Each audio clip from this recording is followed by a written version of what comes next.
lang ng pelikulang You To Me Are Everything noong linggo.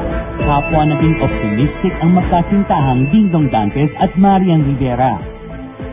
Sobrang proud ako dito sa movie na to. At sigurado ka sa sarili ko na pagmamalaki ko talaga to.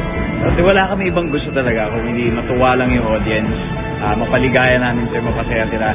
Yun lang, magiging sobrang satisfied na kami. Correct. Their optimism proved to be prophetic. Dinumog ng mga manonood ang romantic comedy na co-production ng GMA Films at Regal Entertainment.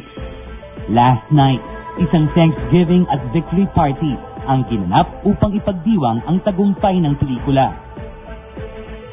Una-una talaga, hindi kami talaga nag-expect na, kailangan gating makuha natin. Kumbaga, kung ano na lang yung ibigay sa amin, kung paano kayo magugustuhan ng mga tao, yun na lang. Siyempre, pinagdasal din namin yan na sana talagang mag-click etong You To Me Are Everything.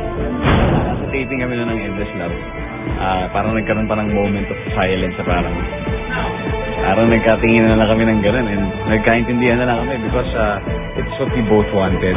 According to our booking office, 26 million for the first 2 days. Thank you talaga sa lahat ng sumuporta ng pelikula, sa mga nanood ng premiere night, pati ng first day. Thank you. Masusundan pa pa.